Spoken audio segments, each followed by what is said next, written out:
How do you say your last name? Houseal? Houseal. Houseal. Joseph Houseal. Nice to meet you. I think it was something like Hausihl. Houseal. So I think it's anglicized German. Aha. So you learn a lot about me when you hear that in honor of our meeting, I thought, well, gosh, I'll light some incense, okay? So I got out my good dragon incense burner. It's really a nice one. But I don't have any cones. Oh, wow, that's beautiful. But I don't have any cones. I have all kinds of incense burners. So I went and got a nice, high-quality Japanese stick. But of course, there's not that much ash on this because all of them cones. So I balanced the incorrect stick in the dragon incense burner, and I'm hoping it's going to burn during our conversation. So I could have got a different incense burner. What was that thing you just showed me that was amazing? You know, I did ceramics. I was for a long time, and so I was an exchange student in Australia when I was. Oh gosh, I don't know where to start the story. Australia's good. But yeah, actually, I was in the School of the Arts in San Francisco in the ceramics through ceramics. So I as a high school student, I did a lot of ceramics, and then I was in Australia which is where I started dancing. And I had a really wonderful ceramics teacher who was really into Sung Dynasty glazes, and he was trying to replicate them all from, might say first principles, from just finding ash and feldspar. And so he kind of had a scientific method. And anyway, I've learned an enormous amount. It's one of the things that got me into, once I went down the dance path, it's one of the things that got me into thinking about Chinese culture, from a historical point of view. Do you still do it? I don't do ceramics now, no. But I think it's fantastic. Show me that piece again. Well, I'm using it as an incense burner. Perfect. So I'm actually going to pull it out so I can change the angles. But that's actually, do you know the glaze? Because you're obviously an art history guy. No, but no, it's beautiful. It's beautiful. Tell me about the glaze. This is besenware. This is California besenware. So it's Can you show me? You don't have to empty it. Can I see the bowl? Oh, yeah. Yeah, there we go. Wow. Oh, man, what a nice thing. How old is that? I made it, so it's not very old. Yeah. Yeah. Oh, how old is it? 15 years, maybe 20 years. Wow, that's great. That's great. But yeah, there's no glaze. It's just ash that got to a very high temperature and became glaze. Really nice. Here, let me just show you something since.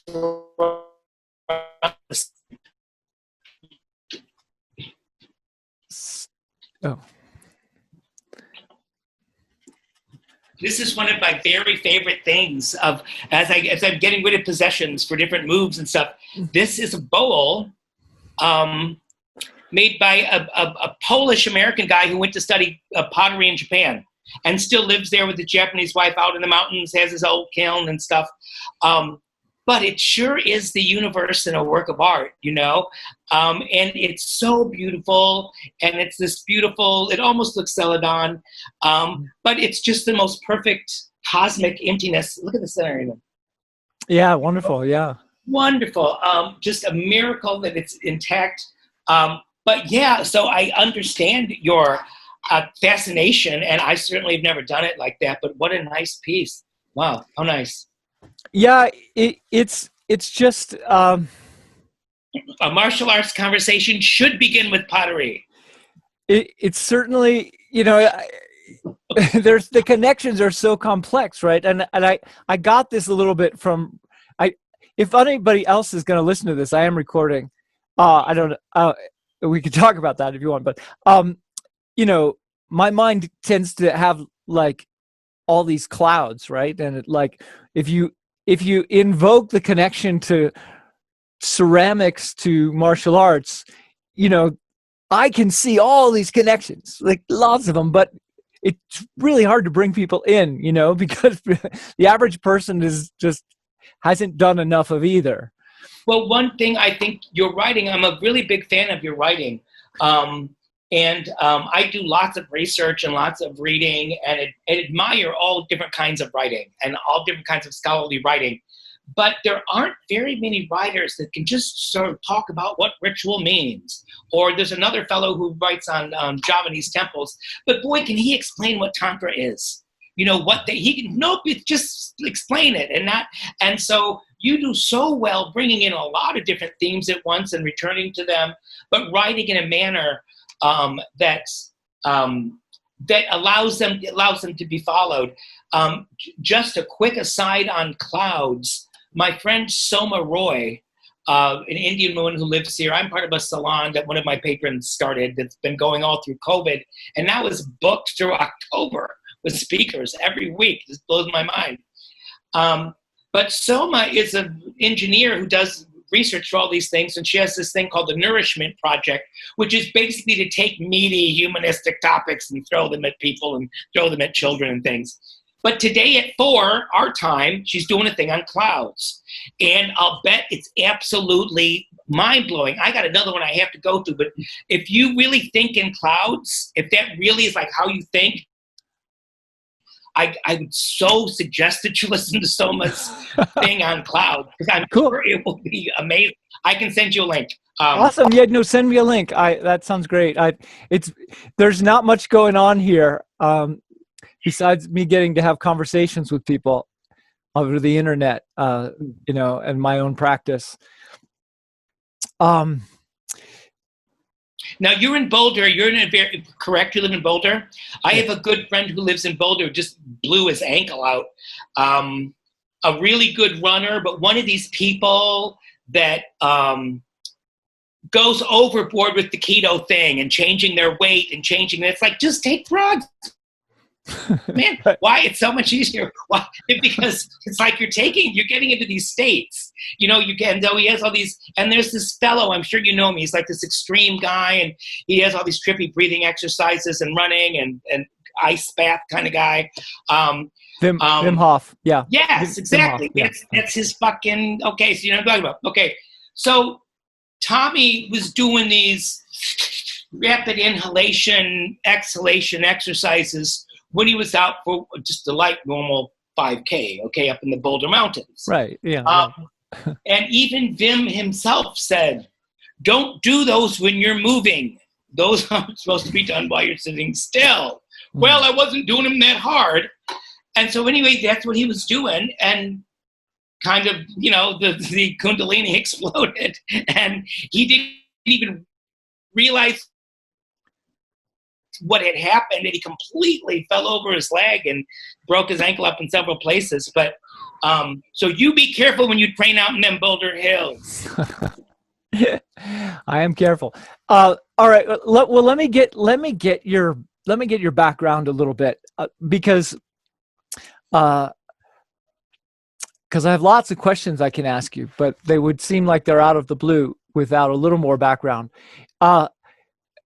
You're an art. Let me get it started. Well, you obviously have two sort of you have a project called A Core of Culture. That's an organization that's 20 years old this year. And you write for Buddhist Door, Buddhist Door, and Ballet Review, and a thing called, well, see, it's changed now. There's no performances. There's sure no criticism, you know? So it's like, so wither. So there's sort of a couple of the sites are saying, do you want to put in an interest piece, or do you want to? But yeah, Buddhist, I write for a few places. Yeah. So you obviously have a lot of art history background, and you have a lot of Tibetan Buddhist background, or that's probably even too narrow a way to put it. No. And you have that's my wife. I like her already. And a dance background. You write about dance a lot. how did you get there? Let's see.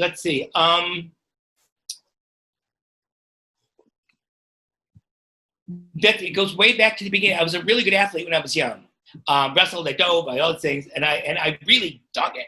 But you get to the point where it was like, run around in a circle till you want to vomit, and we'll give you a medal.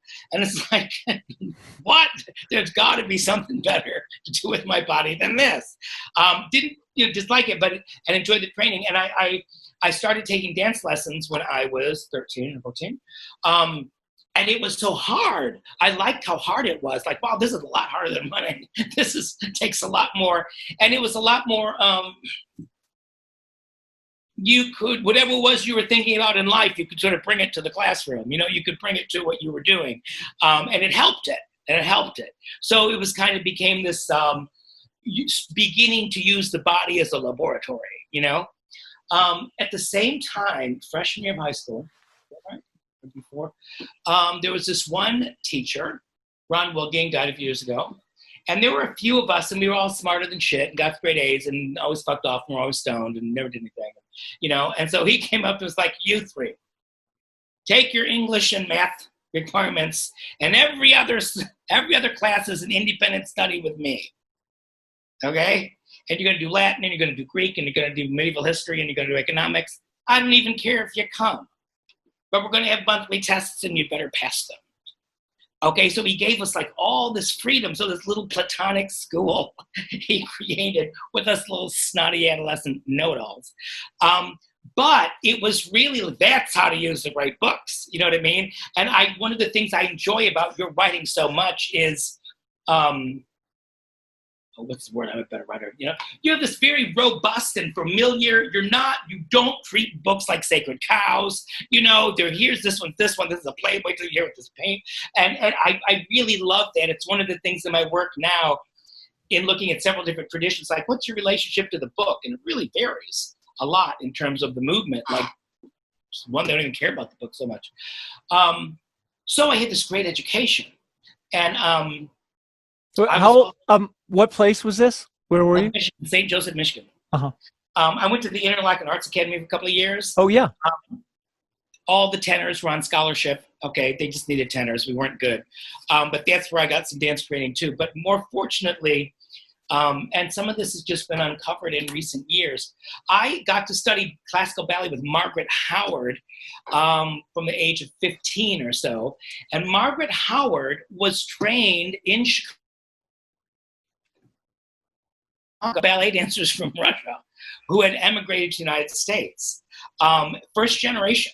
So she was trained by an imperial ballet dancer. She was my teacher. And that's how I learned. I learned in a very old-fashioned classical way, but what that meant, I think people misinterpret it as like really super strict physical. She smoked cigarettes and hit you with a stick? That's what I imagine. She had a stick. She didn't smoke cigarettes. But it wasn't so much that it was so disciplined. It was that you were supposed to understand it as an art. That meant it had music, and that meant you had to communicate something to other people. That meant it was connected to cultural philosophy, and you better understand why. So she wasn't like, you're not going to be out of here until you understand why you're wearing a feather, why it's blue, why you're wearing, what's the metaphorical implication of the character. All of that, like, that's what you're supposed to learn. So that was what was Russian about it, I think, is that wholeness of it. So I got accepted into the School of the Washington Ballet when I was 17, and I went to the Washington Ballet, and I danced with them for 2 seasons, and I loved it, but I didn't see a lot of 30-year-old guys I wanted to turn into. I didn't dislike it. It was a completely different era than now. But they would dance, and they would be great, and then they were uneducated. You skipped college, basically. And that is largely true today. I've been doing some projects with dance schools and stuff. Not totally. You can definitely be a professional dancer or get a degree at a university now. They've got all kinds of little programs and stuff. But it was not the case 40 years ago. If you became a professional ballet dancer, basically you didn't go to college. And I was like, wow, I just had this great little, Play-Doh land in high school that I loved. And I didn't like not using my mind as much as I used it before. And also I saw that I wanted to create, I wanted to choreograph, I wanted to do all those other things. But most I wanted to go back to school. And I went to St. John's College, which is a great book school. So we read the great books. According to them, I was the first dancer to go there since 1696. Um, and when it was founded, and they told one of the board members, Francis Mason, who was head of the Pierpont Morgan Library in New York and a New York aristocrat, kind of really nice guy. And he had gone to St. John's years ago. And he was also on the board of the New York City Ballet and the Martha Graham Company and the editor of Ballet Review, which was one of the most distinguished dance publications.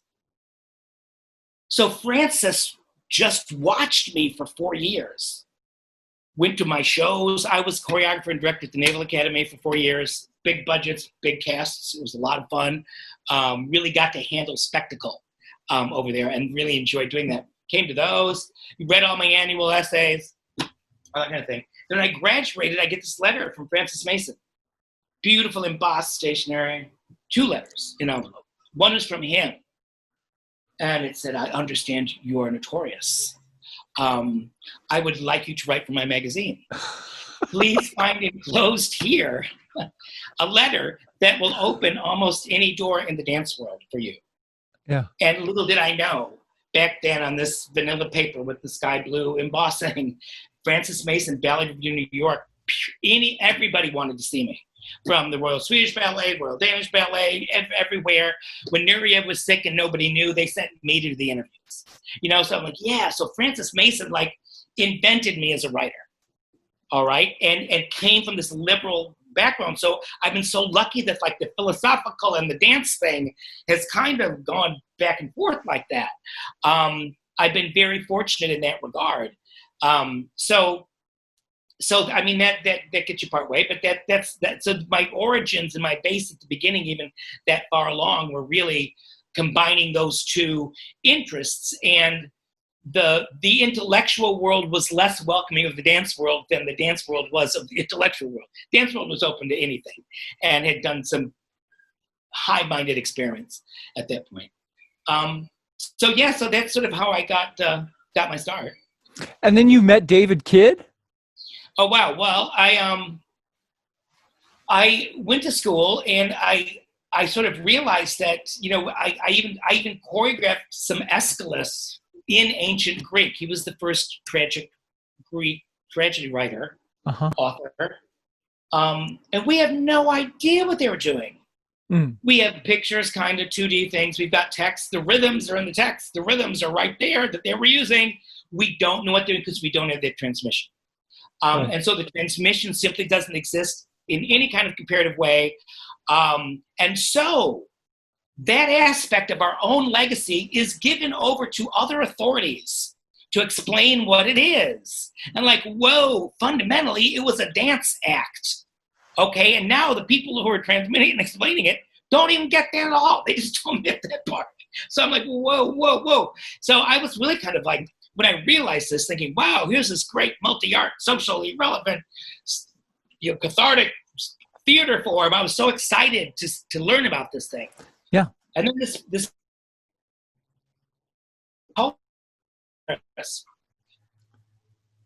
there's this thing in Japan called No. And get this right. Fenollosa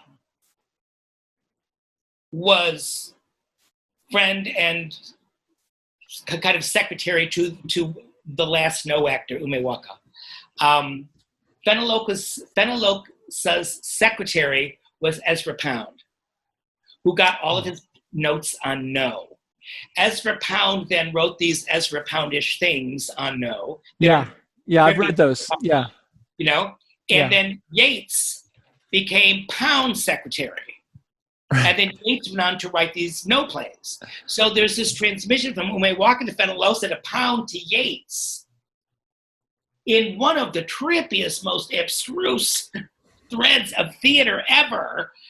And these unlikely friends of Fenollosa and Umewaka, and his descendants say he was a terrible student, but nobody cared how bad a student he was. But yeah, so I was absolutely fascinated by the No theater. And then my friend said, and it still exists. You can go study it. And I'm like, whoa. So I got a grant for 6 weeks and I stayed there for about 7 years. and studied No the whole time, and studied Bhuyo when I was there, and I had my own dance company when I Say was that there. again. It was You studied no and what else? Bhuyo, Bhuyo. Kabuki, so Nihon Bhuyo, which is Kabuki dancing, Uh-huh. and studied martial arts and studied Zen meditation, and I taught dancing there. It was the bubble economy. I don't know how old you are. It was when Japan was like, when I first got there, this actor from Australia came up to me and said, "It's monopoly money." It's like, it's not even real. Our money. You were there in 76. You were there in 76? No, you were, I'm guessing. No. I was there in 85 to 92. Oh, okay. 85 to 92. Okay. Okay, Well, so it was, the money had increased. It had been even more like monopoly money 10 years earlier. But yeah. It was hallucinatory. I think I made at that time $70,000 a year to teach 3 70-minute classes a week. Okay.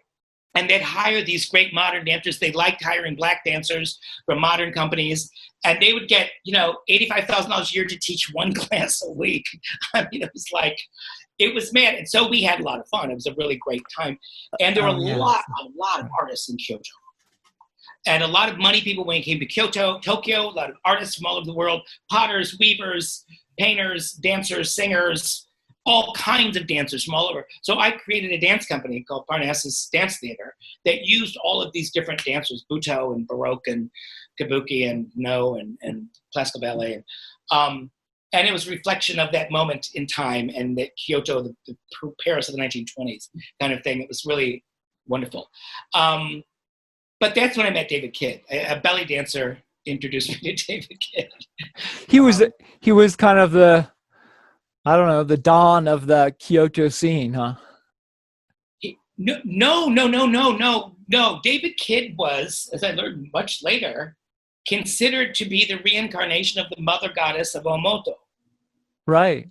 Okay, and I went out there once with him and Morimoto when I knew that, and I saw how they treated him. No. David Kidd was a rumor.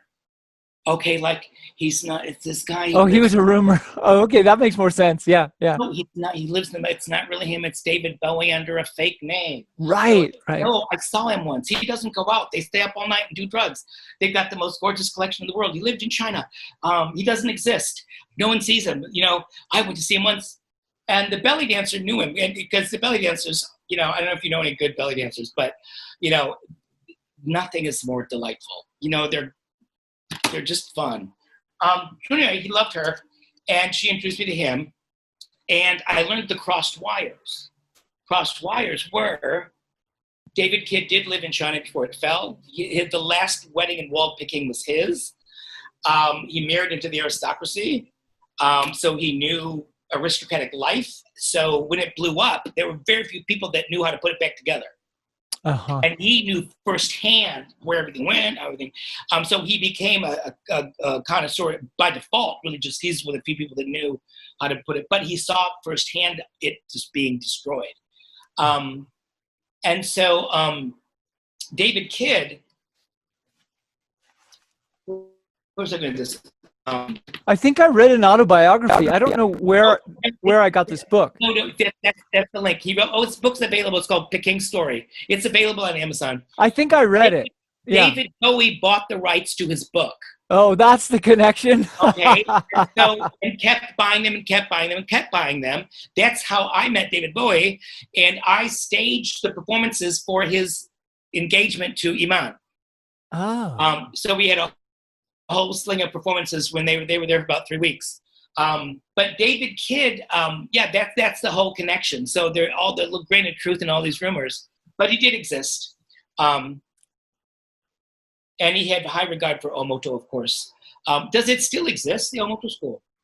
I'm not talking. I think it does. I'm not in communication with anybody there, but I when I was writing my book, I went and just checked, I did a couple, I just did some Google searches to see what was, and there was stuff happening.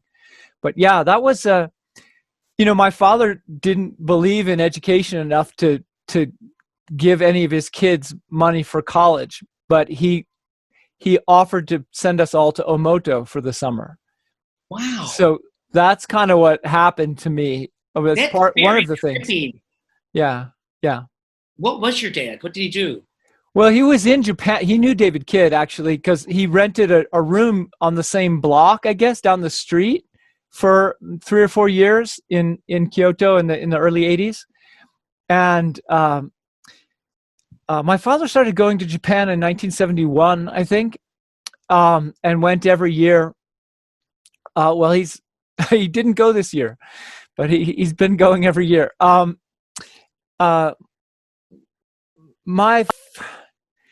Let's see, what's the version of it for you? My grandfather was an anthropologist who went to every country on earth. His father and his mother came from a sort of a Jewish, New York Jewish, nouveau riche, educational scene. The famous what's it called? Was the Ethical Culture School in New York was founded by my great aunt, and there's a whole story around the suffragettes and that whole thing. And but my grandmother was a pretty lively woman who did know art and culture in general, from the New York point of view, pretty well. She was close enough to that world that you might say, where anthropology and art were overlapping, and the primitivist thing and all that. She was close enough to that when it was actually happening to feel like those were her friends, kind of thing. And my grandfather was an anthropologist. She met him. He was a rabbi. Then he became an anthropologist, and so my father kind of, I guess, sort of stepped into that world, whatever that was. He was a hippie, or a little older than the hippies, but he was at the center of absolutely everything hippie.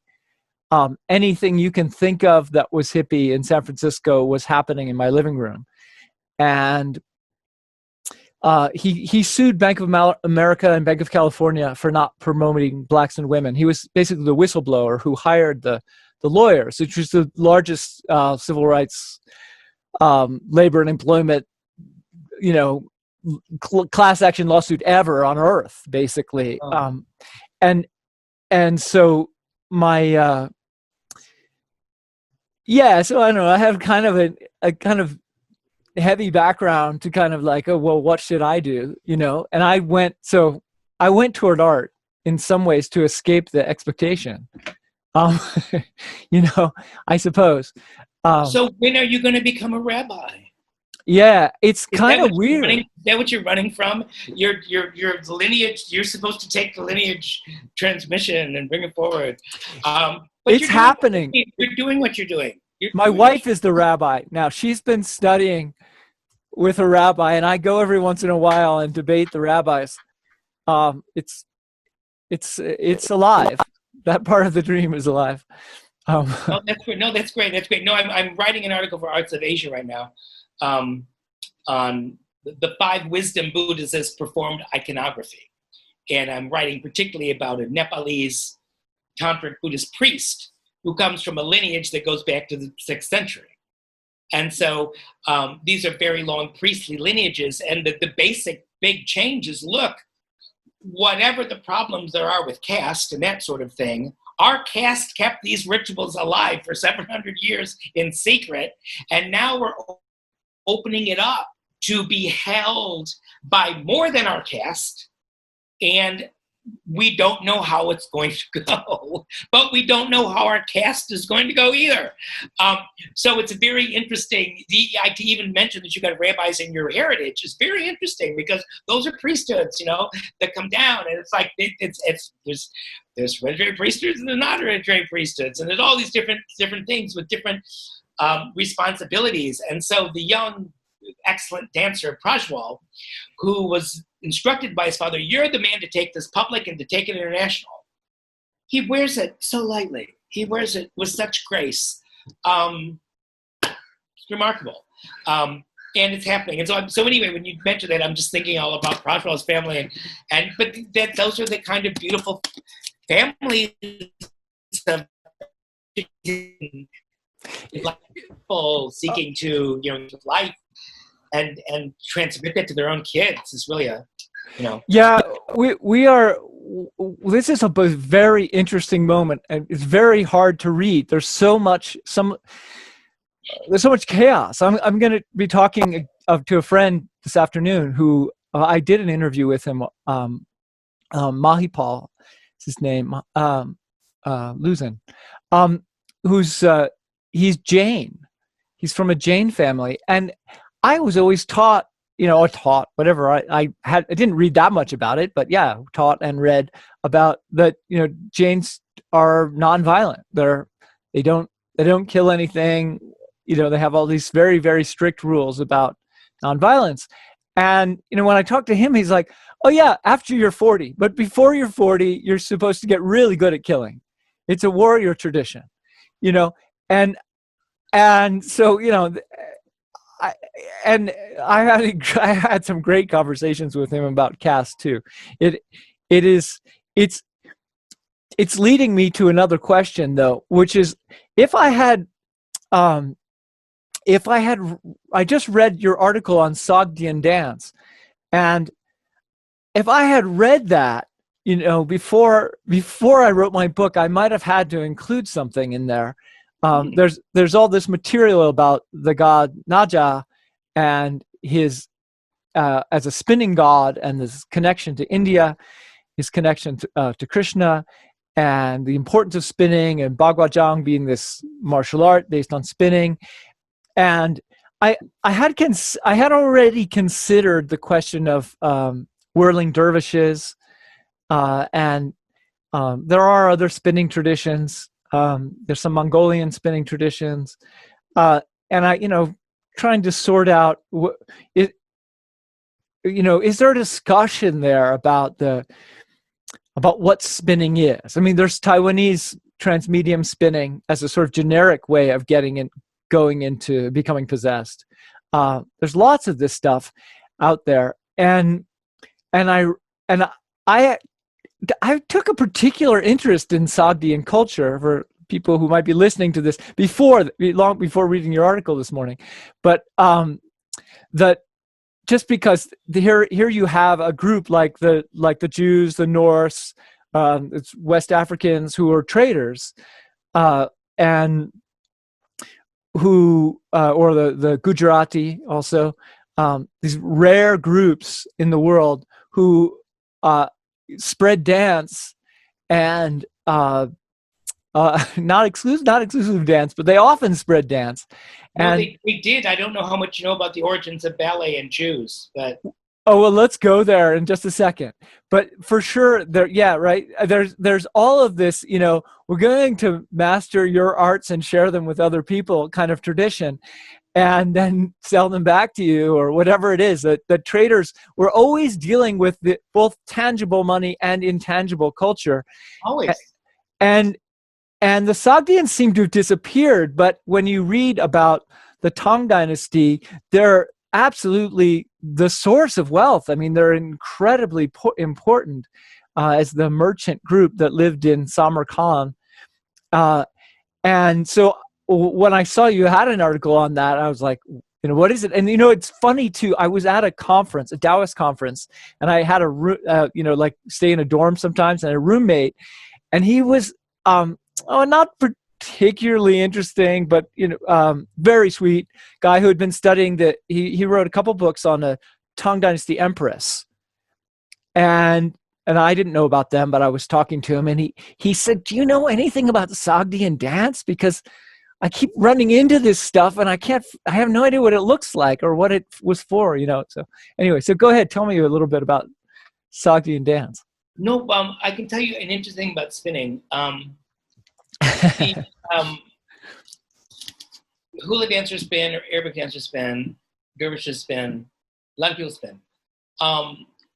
What's unique about Buddhist Cham dancing that they do in the ceremonies that they also do in private. They have a lot of versions of it. The more complete the Buddhist society, the more places dancing shows up ritually.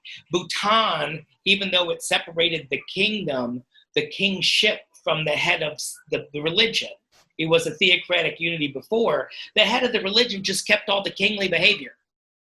And the modern king, they made up their own new rituals. So actually the Pope in Bhutan has all the trappings of medieval kingship.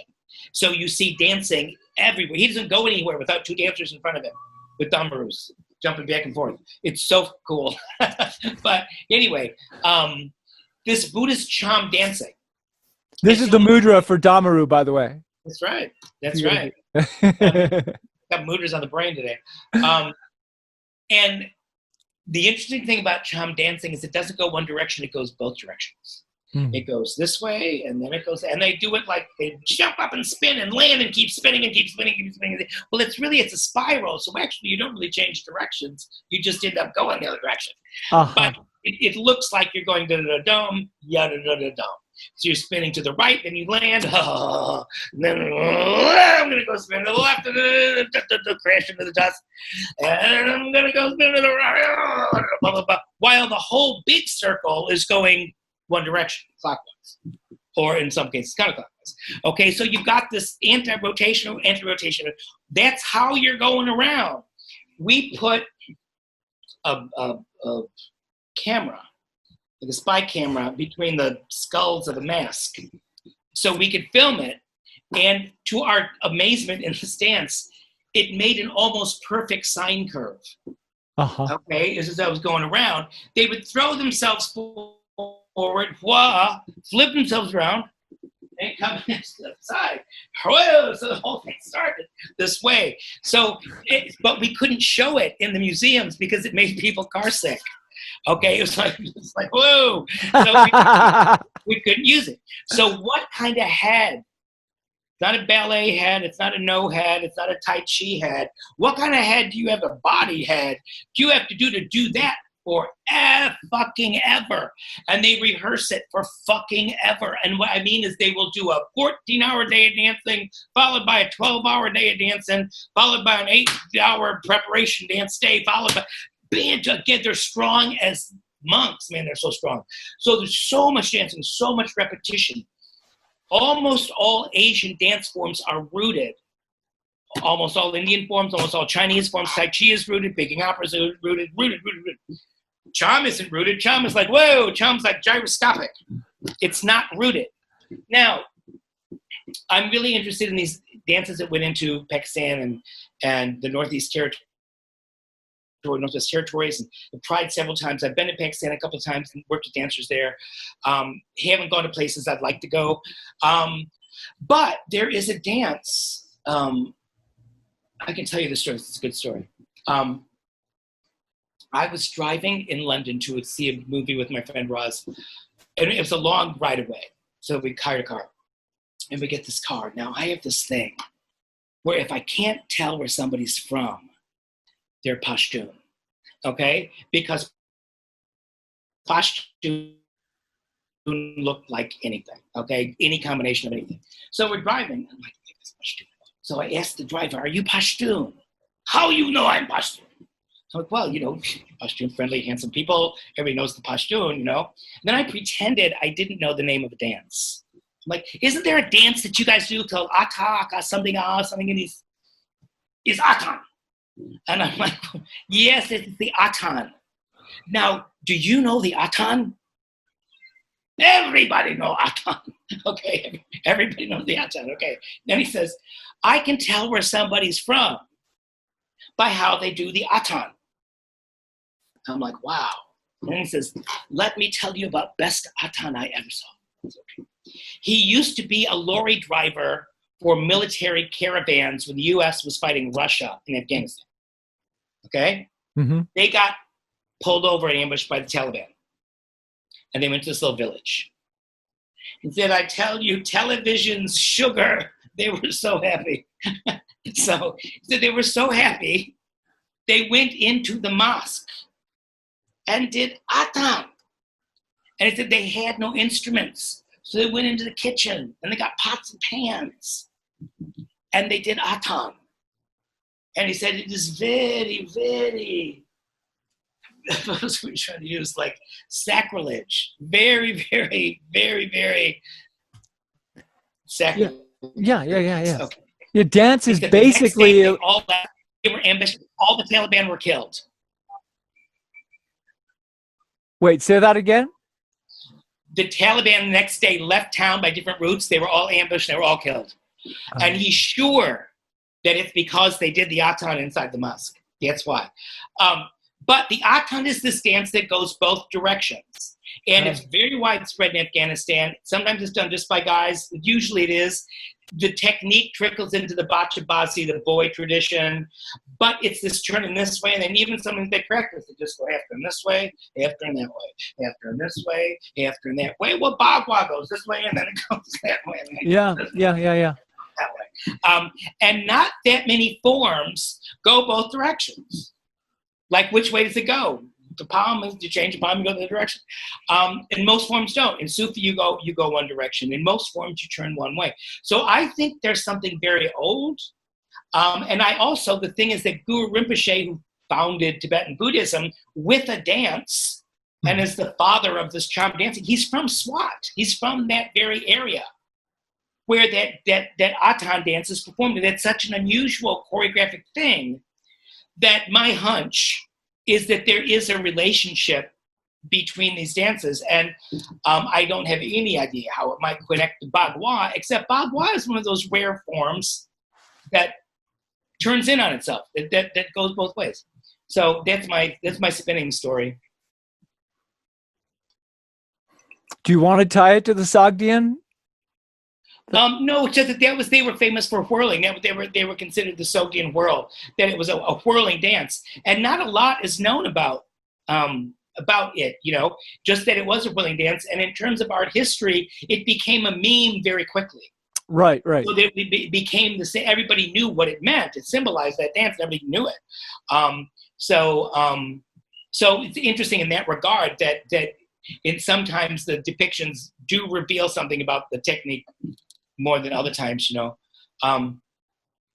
So did you enjoy the Sogdian dance article? Did it answer any questions? Well, it's been a while since I wrote it. Oh yeah. No, it's just I just feel like it's just one of those sort of backstories to who we are and how we got here that most people don't think about. There was this group of traders that was just sharing really interesting stuff through their commercial culture, and we're still living with that, some wonderful things that came out of that. And so they're not usually considered the main progenitors of Buddhism in that region, but they were often Buddhists. I don't know if you want to dive into that question at all. No, I don't accept it. I think a lot of times that they were not as concerned with categories as we are in labels and stuff. And in so many places, I think your ethnic or tribal identity supersedes all. That's why you go to see these Muslim plays. Everybody dances. They're great dancers. If you're not supposed to dance, well, their tribal identity is older than their Muslim identity. And so it's often in conflict. And places where they bring in Kashmir now is imported Islam. It's not Kashmiri Islam. It's Wahhabi Islam. So everything's shut down. Dancing culture, everything is shut down in Kashmir. They've turned their backs on their own culture. So it isn't that they practice Islam, but they practice a different kind of Islam that has shut that down. So it's very, very interesting, I think, how these things survive or not, Do you know the pace of you? Well, I think there's more than one. I have never seen one. I've tried to 1,000,000 times. You cannot figure it out from the drawings. You cannot figure it out from the texts. It has a jumping and hopping pattern. That's why. Yeah. You can see it. You can, if you get the right characters, I can send them to you. You can Google it and see it on YouTube. I would love to, because I can't find it on YouTube. I've tried YouTube so many times, calling it, but what do you think of the ancient pace of you? Well, I think it's been a lot of different things at different times. I think it becomes a kind of a very particular type of invocational dance later on. I think it was something else earlier, and that's why you see those dance patterns that are quite complex. But I'm not an, I have I started down that path trying to figure out that whole thing, and then I backed away because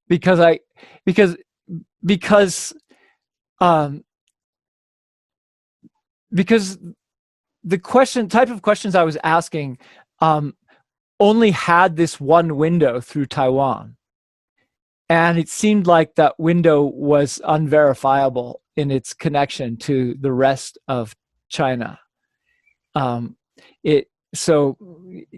Because I guess another way to put this is that the role of you as an icon and as an origin story for the Chinese people themselves, and as a movement pattern and as an invocation of exorcism, was happening all over the place. And I don't think the movement patterns themselves were universal.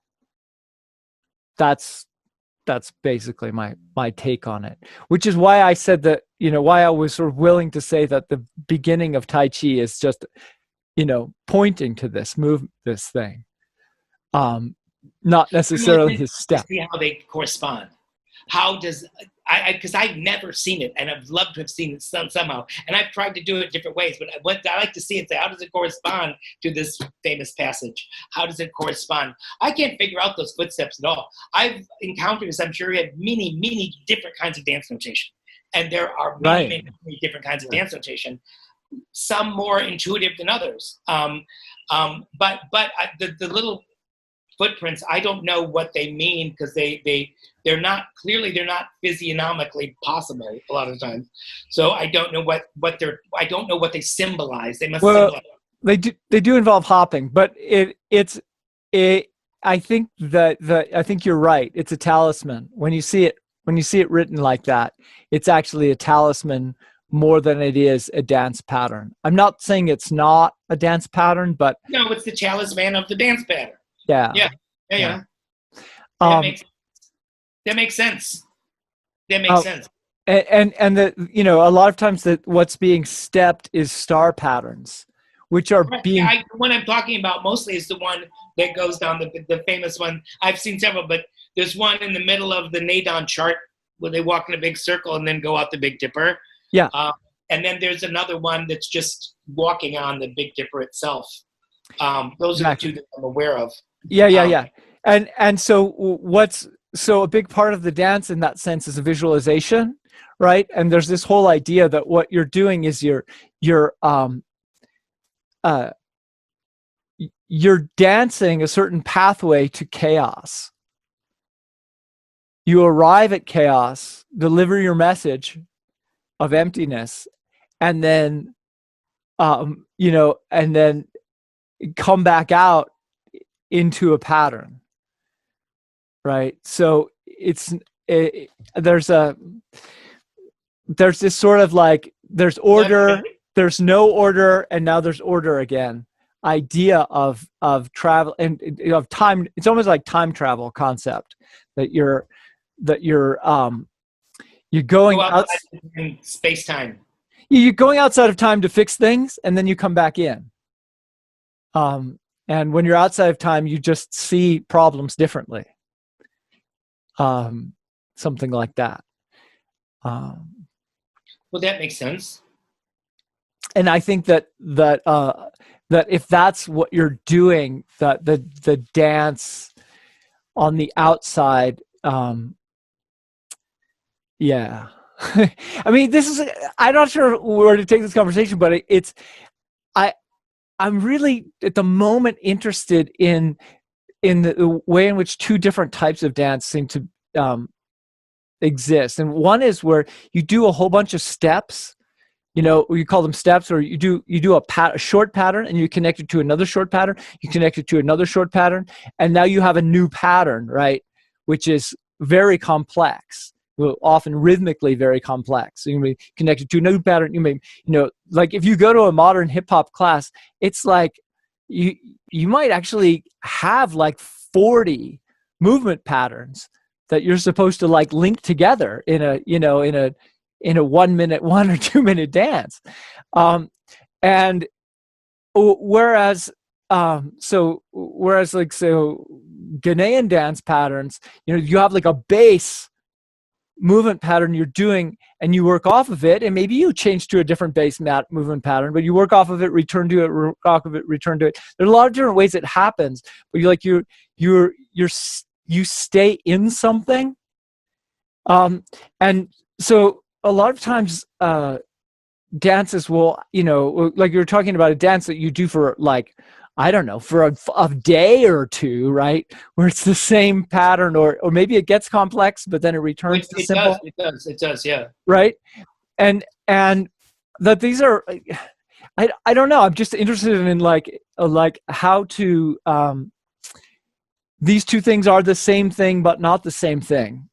There's like with like a Tai Chi pattern, like a Tai Chi form, right? It's like a whole bunch of different little things. They're really all quite different. And then they're put together into one, and they sort of get harmonized or something. It's a really long sequence. And why would you do that, right? Why would you do that versus, sticking with it? Well, Bagua is much more like just keep doing the same thing.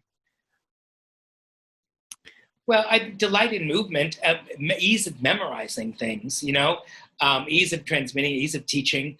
I noticed in your book the obvious point, like, God, Tai Chi is all mime.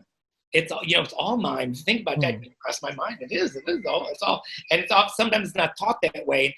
One of the when we work with traditions in different states of contemporary challenge, one of the markers of degradation of a tradition is that when the newer generation doesn't know the names of any steps, and what they do is they learn it by copying. So they'll learn it by imitating people. And then another thing interesting happened in the Buddhist world is that actually some of these sorcerer dances, these black hat dances, they're not done to rhythms, they're done to sacred number patterns. All right. So in fact, they're not rhythmical. But if you're not hip to the sacred number patterns and you don't know the names of the steps, you use rhythm and you copy people. Okay, and that's how you learn it. And like, well, you're doing a different dance now set to rhythm because it's easier to learn to rhythm. Okay, and so we made this DVD 20 years ago, realizing we're making it for now. Because now's when they need to see somebody doing steps that they don't do anymore. So that's a really interesting, point on. There's, I think, another question too of complexity of movement or speed of movement, and how much internal technique you do at the same time. What type you're doing at the same time. If you're really transforming yourself into the deity and making your entire body divine, section by section until you have the virtues of the deity. You have to do that slowly enough, and the mantra comes connected to the movement, so you're getting coached along the way what to do, what part of the body is awakened, but nevertheless, it's a sustained total body meditation, that then you dump in the river like a sand mandala. Okay, so that's one thing. No theater where you're doing the projection with terribly complex characterizations going on. At the same time, ancient poetry is going on. At the same time, you're always supposed to see yourself from the back, like doing a plie. That's just one of the things you always do. See yourself from the back. And then, so there's all this layer and layer. No, has all these layers but if it was faster, you couldn't do all that. You just couldn't do it. Classical ballet and its pyrotechnics and acrobatics, you have to have a certain presence of mind to be able to, center, to be able, there's a certain concentration of being and body and awareness and awakening, but it's very different than the Tai Chi mind. As I get older and I have to be more careful of my legs and stuff, I do things slower. I do certain things slower, and you have to fill that up with mind, to make the continuity happen and things. So I think one of those questions for me is what can be done at the speed of what you're doing, until the point you're sitting down doing mantras and doing mudras in a collective ritual, which allows you a different kind of mental freedom because you're not waving your arms around and not moving your legs. And so those sort of things interest me in terms of, like you're talking about, how is the long convoluted movement thing. And also, as you know, you keep doing the same movement again and again and again. Suddenly it's not the same movement. It's like, the forms have life in my mind. I think there's a strength in the form. Don't understand the whole thing yet. I'm always on the side, even as I don't do it well. I haven't had a teacher or a training buddy in years. So all of my martial arts are just cousins right now. They're not, they probably wouldn't even be allowed at the family reunion. But yeah, I'm not in your league at all. There's so much wonderful material there. I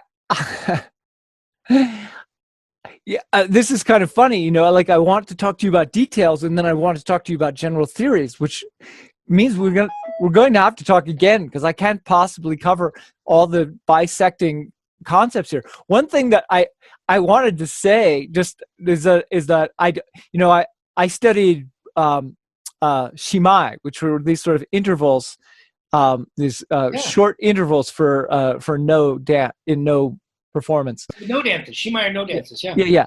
And but whatever, that gave me some in. It definitely gave me some in to understanding, and I saw some no performance, and the music is so weird because it's elastic. It's like rhythmically elastic. Yeah, go ahead. Interrupt me.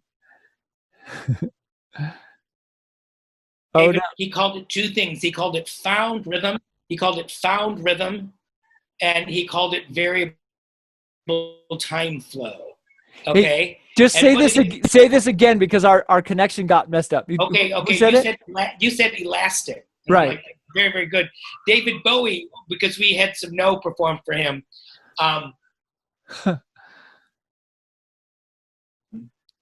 Or actually, no is an 8.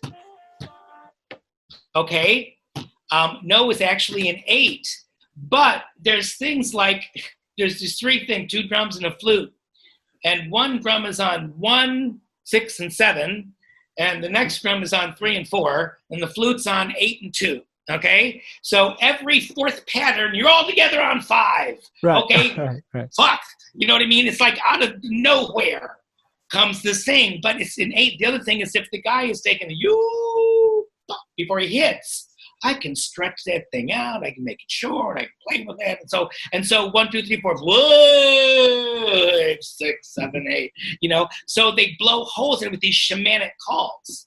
So it's an 8 with holes. It's exactly like it's elastic. That's exactly what it is. It's like but it's an 8. That's the shocker. No is an 8. Right. Holes in it. Well, regarding detail and general theory, what I would like to say to you, I'm glad I reached out to you. I was just delighted with your books. .com sent. They do that, sometimes, and I'm like, who? What? Tai Chi Bakusana? Like, oh, who is this guy? And then, but I just think, how do you even begin the subject you've raised? That we don't have the story of what happened in martial arts. We don't understand their genuine cultural context. We don't understand how they bring gods. And that's the big one. You keep talking canonization. That's in every fucking religion. That's all Buddhist dancing is canonization. That's all it is. That's all the interesting stuff is. But that's what makes it an archaeological museum. That's why you could use Buddhism to look backwards into movement practice. And it's very interesting because of it. No one else is even, that I've read, and I've read a couple of reviews of your book that summarize it tidily, but I just think you've really taken this huge country and huge subject of religion and theater and martial arts and the violence of the culture, the political turmoil, and what life was actually like if you made a decision to be any kind of martial practitioner from any point of view.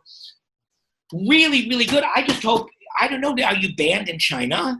Probably. I don't think, but fortunately, I don't think anybody there is actually reading it. I mean, if it got more popular, though, I probably would be, but things change fast. Who knows? I can send it to I have very good friends there, party members. But when I was there some years ago, I mean, in the last 10 years, maybe 2012 or something, my good friend at the Beijing Dance Research Academy, which is their top body, and like every country should have a national dance research academy. I mean, and so if you're a dance historian in China, you're really good, you know, because you beat out, I don't know, 65,000 other people to get the job. You know what I mean? So they've got amazing scholars there. But one of the things he took me to was a performance. It was a martial arts performance. And, you know, there's all of these pageantry, like Vegas-y kind of shows in China. They like glitz and glamour, and people don't see their folk dances being debased. More glitter, more glitter. You know, they want to turn it front and put it in an airport. We love it. It's us. People are all for it. But anyway, the point is what Chinese doing with dance then. And John Dong. He showed me this martial arts show that was the story of a martial artist, I'm sure was the story. And it was, the entire cast was 200 martial artists. And it was absolute blast. It was absolutely theatrical. It was absolutely quick action. You know, they could do stunning things. But he said the reason they were creating them was because there's just so many martial artists. Okay? One of the things China does really well is it employs the dancers that they train in their dance academies. And sometimes it's in these crazy-ass big cultural shows. They take over a whole town and comes the whole damn show.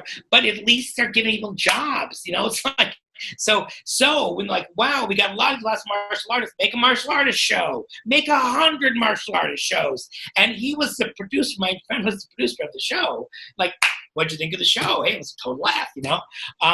So what you're talking about isn't unheard of, you know what I mean? It's like they're actually doing it now as a solution to things. Yeah. Would you mind if I'm sorry, you broke up. Would I mind if you what? Would you mind if I told him about your books? Oh no, please go ahead. Yeah, I'm not particularly worried about risk in that sense. I'd rather take the risk because look, I think you'd agree with me that it'd be really great if China recognized this phenomena.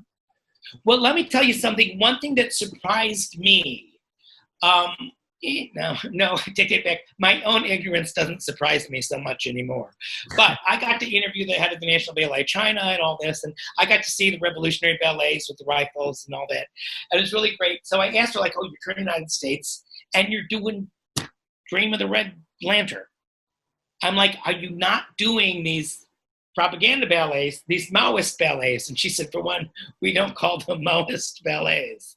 We call them cultural ballets. Okay, great.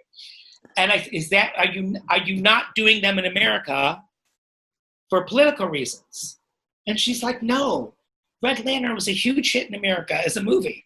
We thought perfect, like we got Red Lantern, bring her Red Lantern.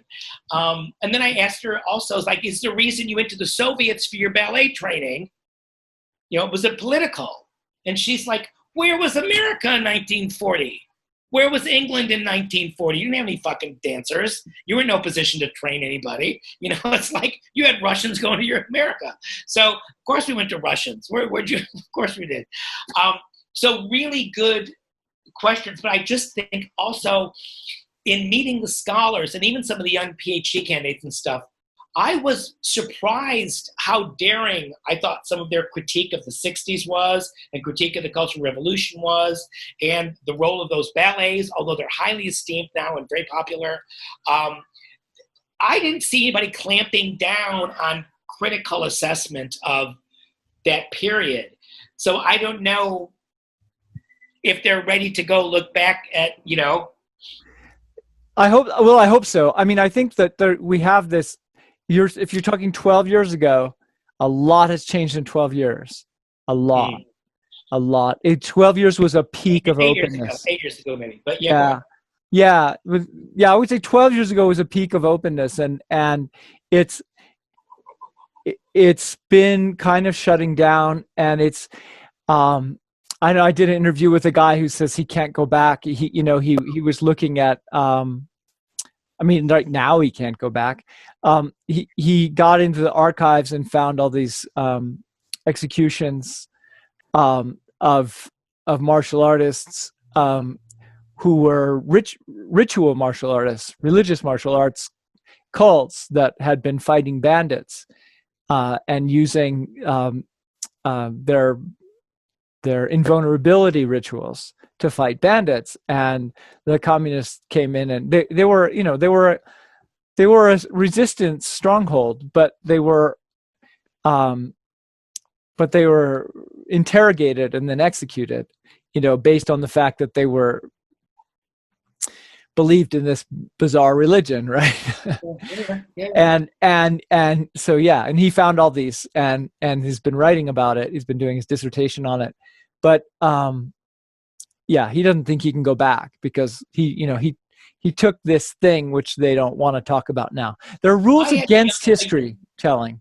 A young man friend of mine who was studying there, and he's rich. He kind of bops around to good schools around the world, but he was studying in China, and they really told him, like, you can't write about this. And they really, and he was sort of taken aback by it, surely a little shocked, but like, no, I got to get out of here. Was his feeling, if they're going to tell me this about my scholarship, and from his eyes, what he was writing about was innocent enough. But I think the conundrum for China, sort of like the conundrum they have with the opera, it's too ingrained a part of the culture. You're not going to eradicate martial arts. You're not. You're not going to eradicate martial arts. You're not going to eradicate the opera. I went to see these great opera performances. There's a couple of them reviewed on my pages for the 20th anniversary of the handover of Hong Kong, but they had the best Cantonese performers forever. And in one of the operas, it was so great, this nun, Guan Yin, before she became Guan Yin, escapes the palace because she doesn't want to get married. And so she runs to a nunnery, and they're like, oh, God, it's that princess. She's nothing but trouble. And like, but we have to let her in. We're nuns. So like, give her a task. So the task is she has to the first task is she has to pick up a metal bar. And then the second task is to whittle it to a needle. But in any case, the famous scene with the metal bar is the girl picks up the bar, bends over in half backwards, looks at the audience, and sings an aria. Yeah. And then comes back up. Okay, well, in this celebratory performance, in that one scene, they brought back the 80-year-old woman who did it in the 60s. Wow. Just for that scene. It was such a wow. Also, it was a wow because she wasn't doing anything. She was staying still on stage. And everybody this one is very cued on when you clap. So everybody knows exactly what to do as an audience. I didn't, but everybody else did. Yeah. But the thing was, they believed in all of these characters. That there's no question, the people in the audience who went to that show, it was like Lives of the Saints, man. It was not just theater for them. That was so clear to me. So I just think your books are wonderful, and you've really opened up an area of study. You've opened it up, and I think now it's just to get more people to know about you. Thank you. So that it can continue to open things up, and I think in my appreciation, you're really allowing people to get back to more truer stories about these movement traditions and retrieve potentially lost in bits of information and approaches, and that's just the act of the gods. All of your grandparents, your rabbi, great grandfather, would be thrilled. Yeah, thank you so much. I mean, uh,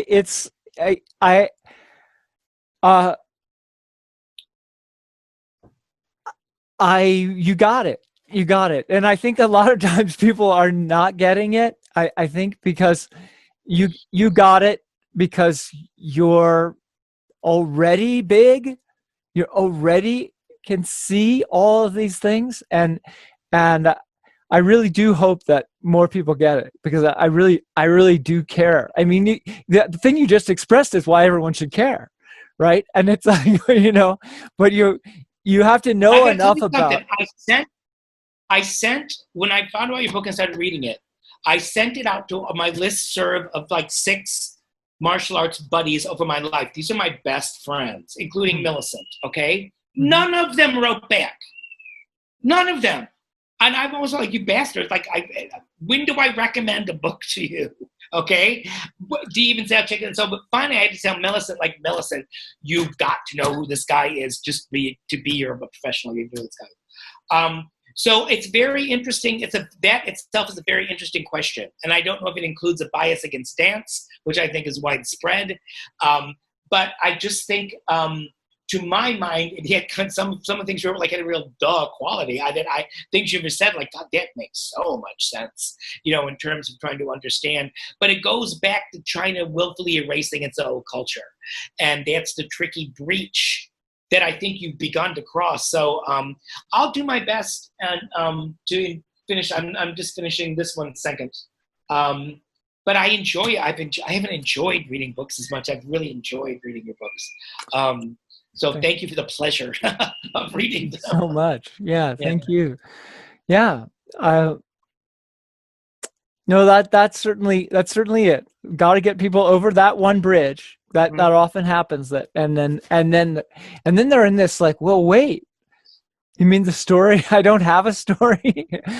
No. What it is interesting. It is because here I'll tell you something. We were invited to speak at the International Association of Tibetan Scholars at Oxford. Okay, so okay, great. And they said, look, well, here's the format. Everybody gets 20 minutes. I'm like, what? Fucking fly me 8 hours to speak for 20 minutes? Forget about it. I'm like, well, that's how we do it. Dumb system, academic system. The stupidest thing in the world. Why would you invite a world specialist and give them 20 minutes? That doesn't make any sense ever. So anyway, they're like, okay, look, we'll give you guys an hour, a couple hours at the end of the night. You do whatever you want. Okay, so here's what we're going to do. I'm going to come and speak about the Tibetan dancing that we worked with, okay?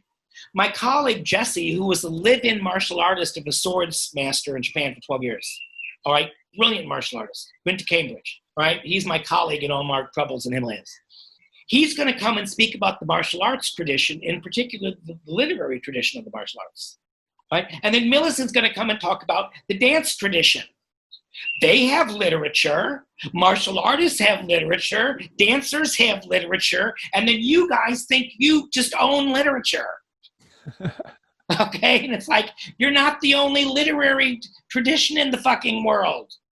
There's other literary traditions. But right now, the martial arts tradition is allowed if somebody in the scholarly tradition's looking at it. Okay? But it's not looked at as like, how are they literarily aligning with their ongoing practice? And see, a lot of scholars just don't want to talk about practice. So one of the things I'm always trying to do is bring practice into the scholarly question. But the real issue is martial artists have writing. They have literature. They've got philosophy. They connect to religious documents. There's plenty of stuff there. Same thing with the dance world. It's a little different yet.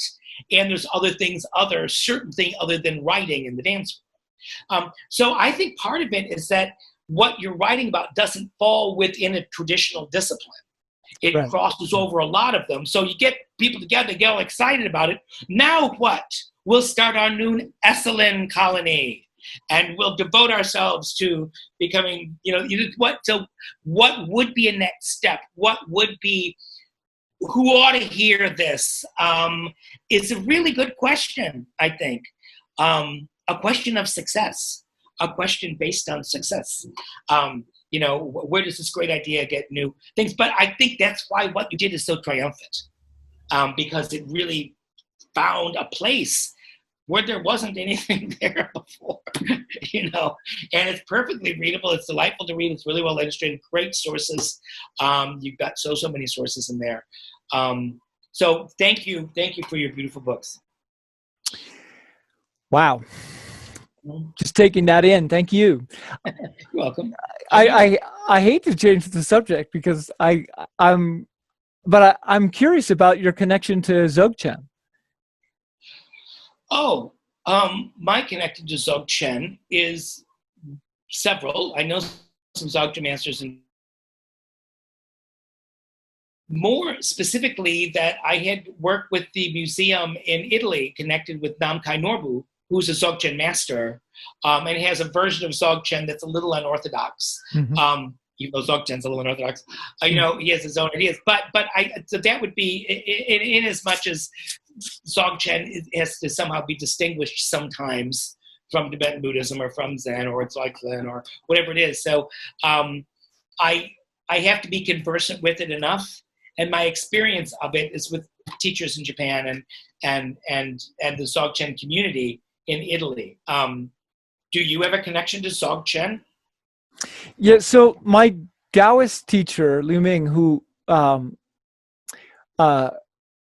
he translated for Tibetans, Tartong Rinpoche initially. He learned enough Tibetan to translate. At that time, there weren't too many people who could do it. And this is late 70s, early 80s. And and he met Norbu as well, Namkai Norbu, and so that he had a Dzogchen transmission before he went on to teaching, before he got his Taoist transmission. So it was in the background of whatever it was that I learned, and Namkai Norbu was coming to San Francisco, and I said to him, hey, I was thinking about going. And he had some bad experiences with Tibetans. So sometimes he was kind of standoffish about I don't know if you know what the scene was like in San Francisco, but there was a lot of groupie energy. Anyway, I just said I was thinking about going. It was it's like a Unitarian church or something. And he said, well, if you go, just sit in the audience and just do your practice. Just do your Dzogchen, your sitting and forgetting practice. Yeah, do you? Yeah, just do your practice when you're there. And, so Namkai Norbu gave his transmission speech, I don't know, it was 2 hours long or so. And he was sitting there on a cushion and he surveyed the room. And he saw me there doing my practice, and he did the transmission directly to me. And about 20 minutes in, he looked around the room, I assumed to see if anybody else was practicing, and he came back to me and he did I wasn't sitting in the center, I was sitting over here, right? And he did the transmission directly to me. That happened 4 or 5 times. He just kept checking to see if anybody else was practicing, and he's like, okay, no, it's just this guy. And so I don't know what do you call that? I didn't have a personal conversation with him, but don't sound to me like you needed one. No, I didn't. I got it. I got the whole thing. It was great. No, he was a very, very, very rare creature. Very rare creature, Namkai Norbu. He died a couple of years ago. It deeply impacted a lot of my friends. But I've worked with that community. I've helped that museum. I've done shows. I really admire the director of that museum. Really, what a lovely experience. That's really a nice story. Wow. Yeah, and I think I think it's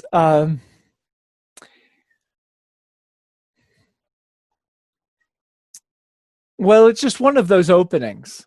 It's within our culture this window has been opened, where I think it's a little hard to talk about what it is, because I'm a dancer, so in a way I'm thinking about just, are people liberated to be themselves, right? Something very, um, something very concrete. I think that we live in a time when secret teachings are being made public, as they should be, as they are intended to be done, with the highest support and with careful transmitters. But what we're talking about is the nature of transmission. Um, and this is something Scott talk about, and you just saying I got this transmission. Well, yeah, you did, but there's different, more formal ways of doing it. But that's actually the way it certainly has been done for many centuries. But it's one of those things. If it's never happened to you, you don't quite believe it the same way as if it happened to you. And so those things are really, well, yeah, that's how personal it is. Everything that happens to me, I believe more because it happens to me. Not that response. Every cell in my body would agree with that. So it's a very interesting thing. But one of the things you're trying to do in this new project we're working on, looking at mudra as it went from Vedic dancing to tantric monastic Mahamudra consciousness. Okay, it had a different function along the way. Is really what we're talking about, the nature of transmission here. Tabo's 1,000 years old. The Dalai Lama re-empowered a 1,000-year-old ritual in 2005. How is that possible? Okay, now cynical academics would say, it's a bunch of postmodern bullshit. He's just making it up. Slap something together, back into it, you're done, And I'm like, yeah, that's not how they work. That's not how they do it, though. In fact, the Dalai Lama got a transmission from a Sakya master, who they do a very similar one called Kunrik ritual. But so the question is, well, how do you begin to talk about mudra and transmission? And what's the role of this nonverbal spiritual sign language map of the body code that transcends language and transcends geography, and doing the same thing since the 9th century in India and Japan and Java? And how does this continuity stay? How did that happen? So the things that we think are stable really aren't. And then the movement thing that seems so ephemeral actually seems to be this stable thing that, again, has its own power, like form does. Form has its own power. And so we're beginning to explore this difficult question, transmission. What is it? How does it work? How does it affect? One participant in the research team likes to call it consciousness raising, not awakening or consciousness altering, or she likes the idea of let's keep it focused on. And she made the very good point that a classical Indian dancer, not a monk or a priest, is perfectly capable of spiritualizing her whole life with her dancing. If she wants to lead a spiritual life doing dance, she's got the equipment to do it. Her dance is giving her the chops. So it is. Yeah, so it's like, but I'm a dancer. I'm not a priest. I'm a dancer. I'm not, I'm about monkeys and rainfall and anything else, cheating husbands. So, so I think that this question of transmission is a very current question that we're talking about now, because all these modes of transmission are changing now. But I think that's what you experienced with it, was a life-changing transmission. And that's actually what happened to you was not unusual. It's sort of the way they do it. It's like, it's just that it's unusual that it happened to you at that time. But as an act in the history of spiritual behavior, that's how they do it, Yeah. So I think that whole question of transmission, why are you responsible for this part of the martial arts story? Well, it fell to you. You rose to it and responded to it. But the one reason it fell to you is because the other things have blown open. Those caskets, those vessels blew open. They're not the soul. They're like the Vajracharya priests in Nepal. They're not the caste responsible for this information anymore. It's them plus everybody else. What's left of them plus everybody else. So I think you're at the forefront of that, and you're doing such a noble and positive and open-minded. You have a generous way of writing. Your way of writing is not heavy-handed at all. It's very inviting and very, it's very welcoming way of writing. It's great. It's just great. Thank you. Oh, all right. I don't know where this question is going to go, but I have this question because I don't think there's that many other people I can talk to about this specific thing, which I've been is biting my tongue on the pace of you for 30 years. I'm actually gonna think about what the real answer to that one is. I need to think about it a little bit because I think that there's a better answer to it than the one I gave. I need to think about it a little bit. I think well, okay, there's this short story by the famous Chinese he's the first guy who wrote science fiction. What's his name? Is Shi Lao Shi. Story. Laoshe. The guy who walks in the painting. What's that? The guy who walks into the painting. No, go on. Ignore me. Go on. Yeah, I haven't read all of his stuff, so I might be. But he wrote starting in the about 1915, I think, is his first essay, and he died in the late 50s, I think.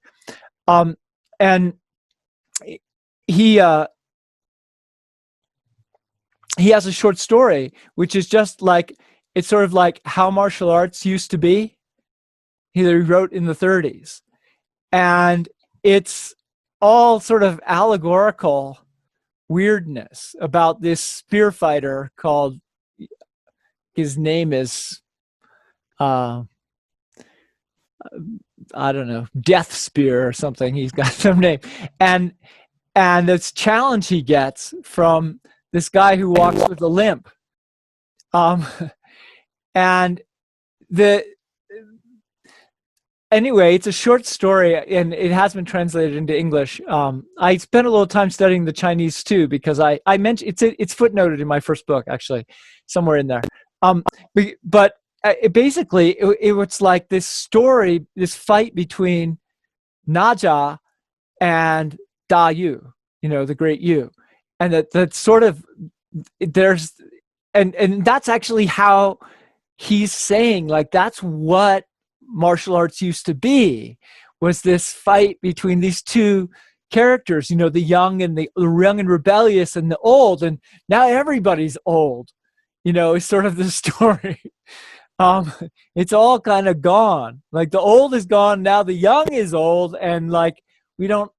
But I got to tell you something. I've got a very cultivated friend. She's 30 years old. Works for the Houseal Museum in Hong Kong, the expensive new Buddhist museum. Well-educated, traveled, works in Buddhist arts. Communist Party member, parents. Really, really lovely girl. But I was telling her about you, and we're friends, so we talk. And Nusha, is that how you say it, Nusha? So it depends where you are in the country, and I've gotten coached a couple times, because in Mandarin, by the transliteration system, it should be Nuja, but everybody seems to pronounce it Naja. Naja. Nuja. Okay, in any case, Naja. It was around someplace on my desk when we were talking, and she was like, Nuja, it just totally sent her into joy. Like, oh, I can't even believe it. You got that. It was like homemade cookies or something. But I mean, that was her immediate reaction. Like, why do you have that? It's so great you have that. And so I was sort of, I noticed her reaction, how delighted she was to see Nusha. So yeah, this Nusha, I would love to see that story. Nusha and you in a battle. It sounds like a great martial arts play, doesn't it? Yeah, it's just a short story, but it's definitely the kind of thing that you would want to that I thought about performing somewhere. Oh, it's a great idea! What a great idea! But I don't think I was trying to get to this question. I completely lost it. But the question was I had this sense.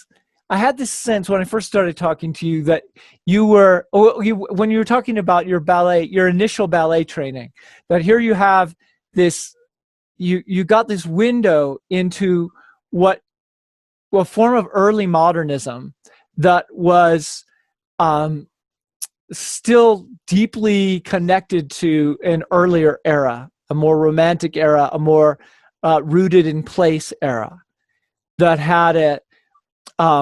But that was like, we can do this expansion.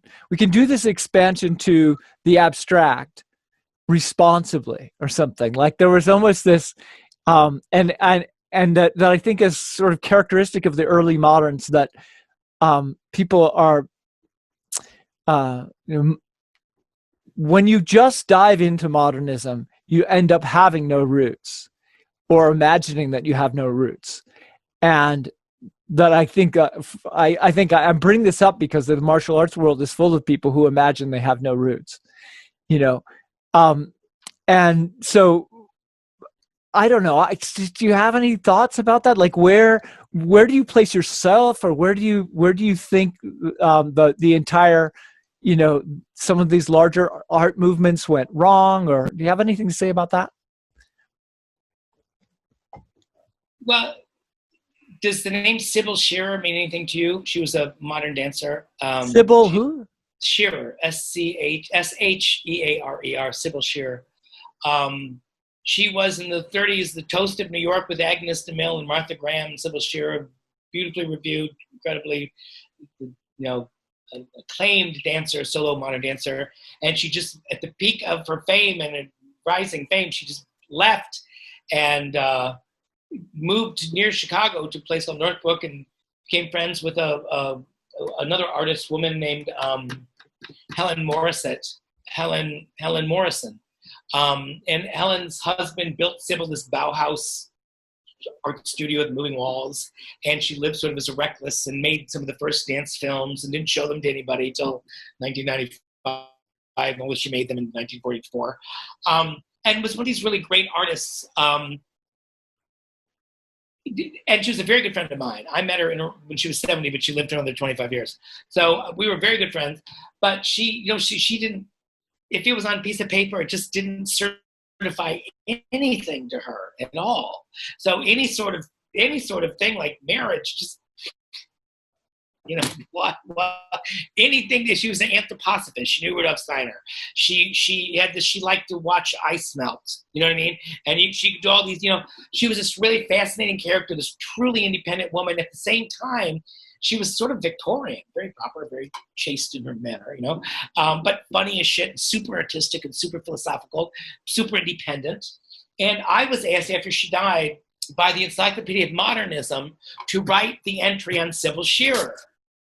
And I was like, she would never have called herself a modernist. She would never have called herself anything.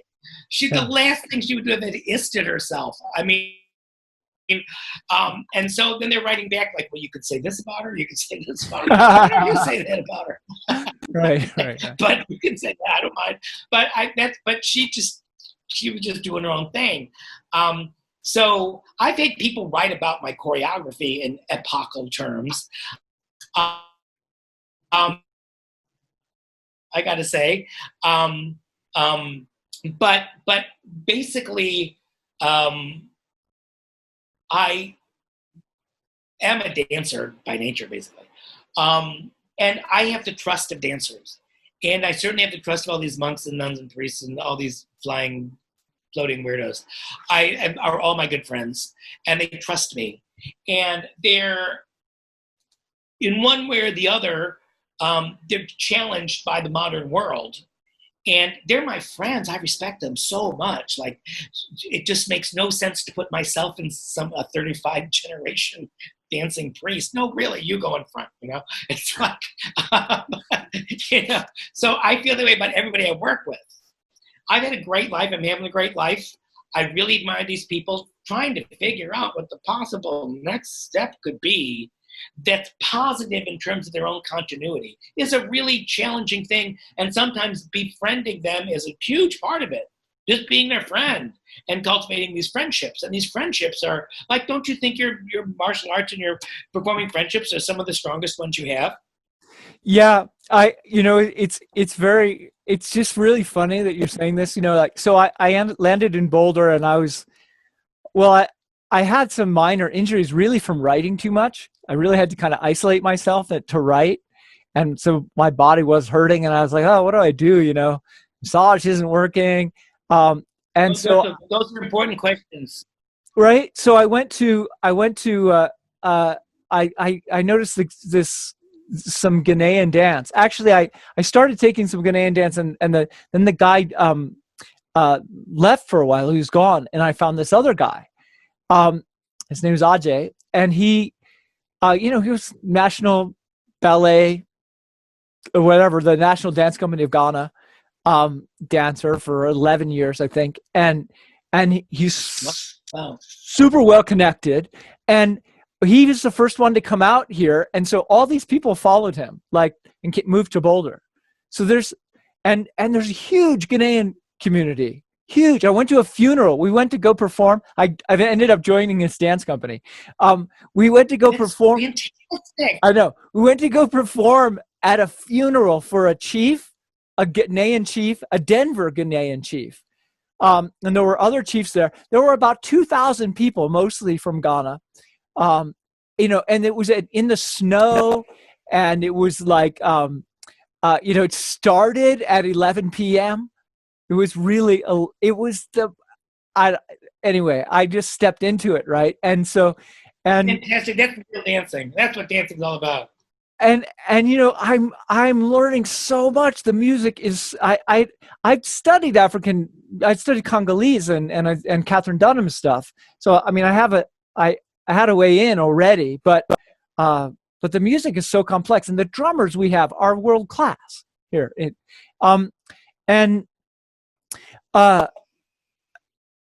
And of course, nobody's dancing right now because of COVID-19.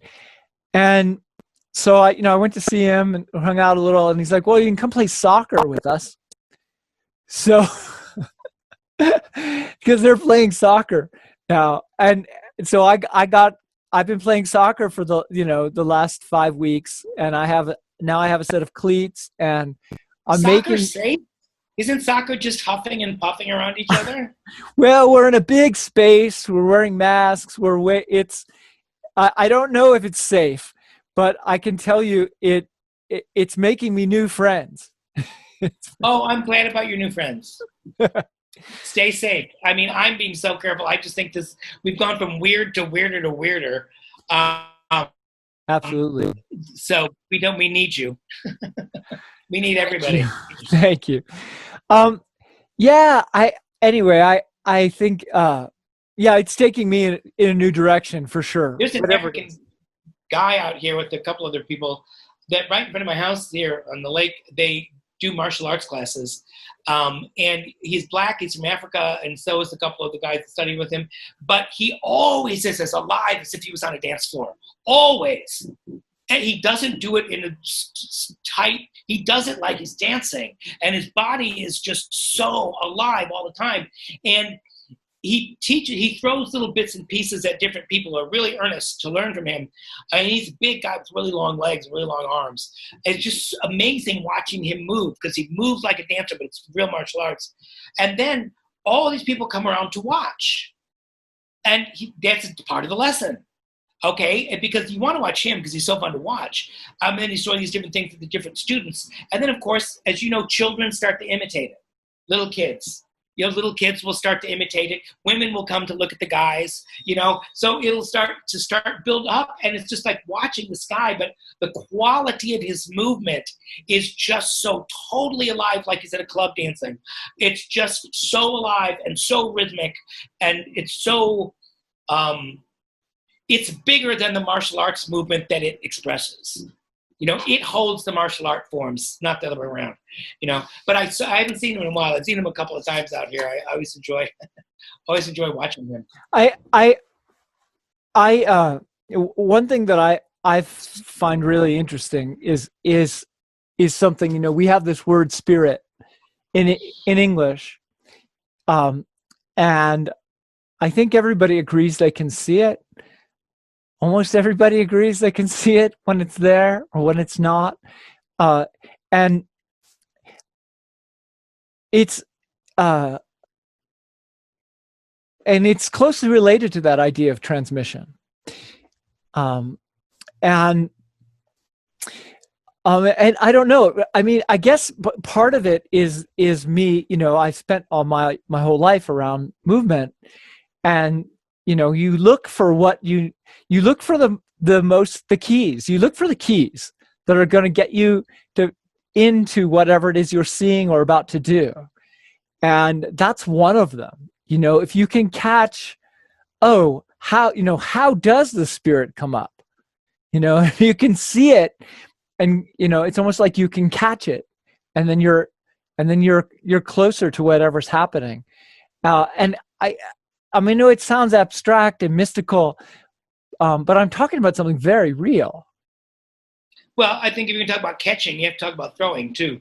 Yeah. If you're in a situation, just osmose it, or if you're in a situation where it is being thrown in one ritual way or another.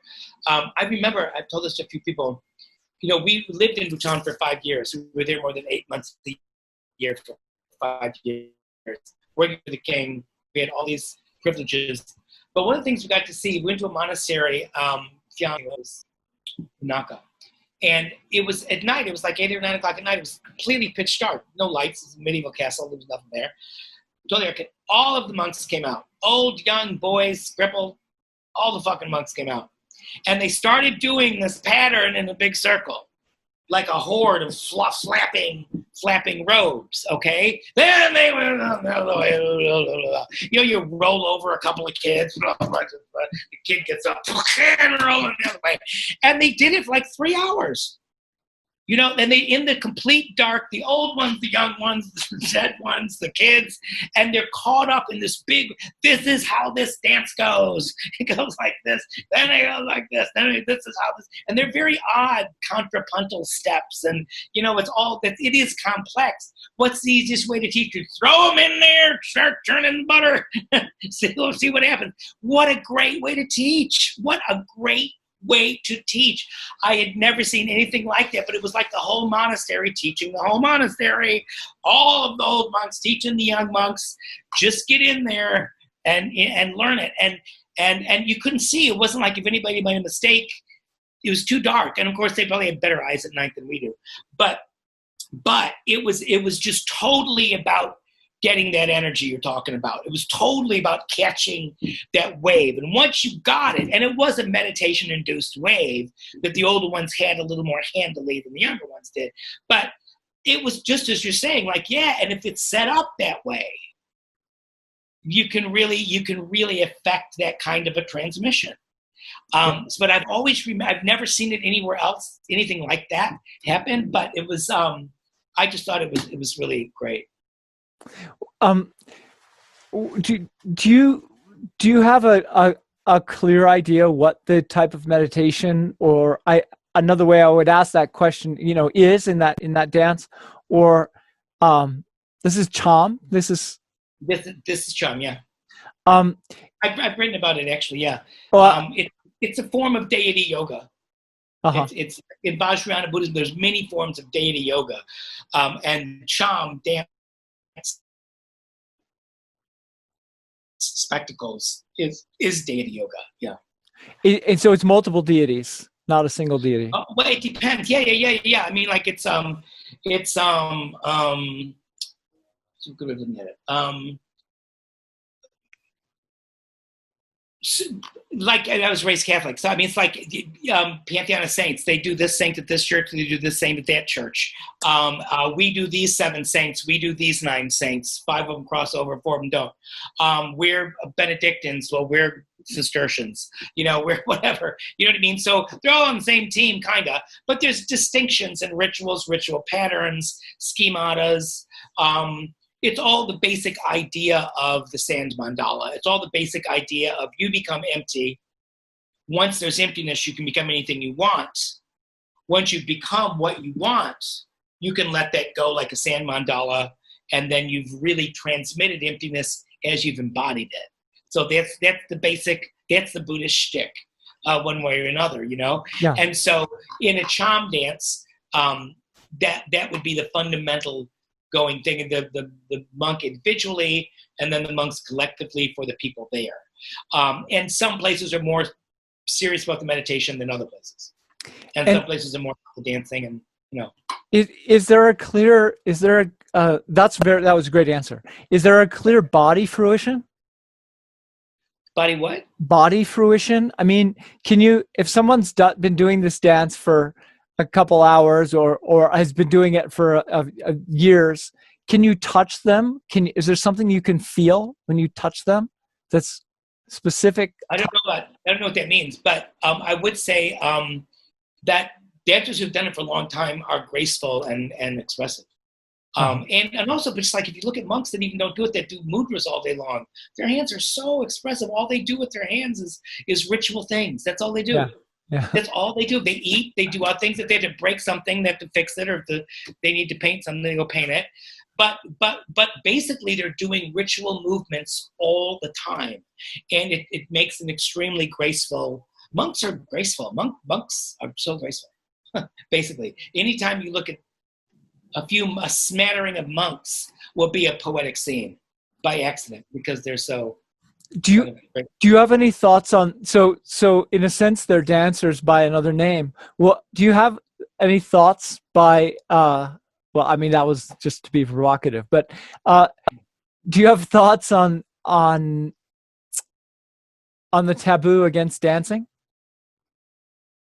What taboo against dancing? Just the worldwide taboo against. Well, the two big ones would be, and this goes back to the Jewish question, which is a very interesting subject. There's no question that the Catholic Church or the Christian Church decided with Thomas Aquinas that the body was sinful and the soul was holy, and they were different things. And that was the fucking law, and that was how the universe worked, all right? And the body and anything you did with it was sinful or prone to sin or whatever the fuck. And so the ancient Roman rites and everything else sort of fell by the wayside. Dance continues on, and it doesn't come back really till the devil in the morality plays. But then people start to come to see the devil because he's the only one interesting to watch. So then, like, that was great to see the devil dance. So they couldn't keep it down, and then classical ballet builds up through social means. But it was very much the condition we're in the West is because Christianity banned dancing. There's no question that we're having this conversation because one of the reasons you were raised differently and all over the place, but we don't have a connection to our ancient dances. You do as a Jew more than I do, okay? But we don't. So if you want to believe there is one, you got to go find one and see that it's true, that you really can have them, but they are, because we don't have them. I went to ancient Greece. I was raised Catholic. Catholic's pretty far. I mean, give you a 1,000-year-old mass that's kind of the same in a way, you know. But basically that was one, and the other one right now is that, you know, with what's happening in Kashmir and the Wahhabi Islam taking over everything, all of their Kashmiri dance traditions are being squelched. Dance is illegal. It's illegal to dance. So very, very real things, and also what China is doing in Tibet. Although there's a lot of complex reasons for. They don't want it to die out. They want showpieces. They want religious showpieces, you know, that they can show everybody how religious they are. But no, I think those are the real, where I could see what's the real impact of banning dancing. I think you and me are the result of it. All of the Westerners from the dance side, you know, Laurie Fuller and this George Duncan looked back to ancient Greece. Ted Shawn and Ruth St. Dennis went to Asia. Everybody was trying to find it looking backwards. So when you talk about your grandmother, your great aunt was an anthropologist with artists. Anthropology was 15 years old. I mean, nobody knew what it was. Anthropology was, there was a World Fair 10 years ago. That was anthropology. Yeah. I mean, so a lot. I'm a fierce defender of people 100 years ago that did interesting stuff. You know what I mean? They were interesting people that had these great destinies to go travel the crevices and do great things. David Kidd was one of them. You know, was one of those people that's like, wow, you lived the life of the sublime weirdo. No one was more whack than David Kidd. But yeah, so I mean, to me, those would be the ways a little bit.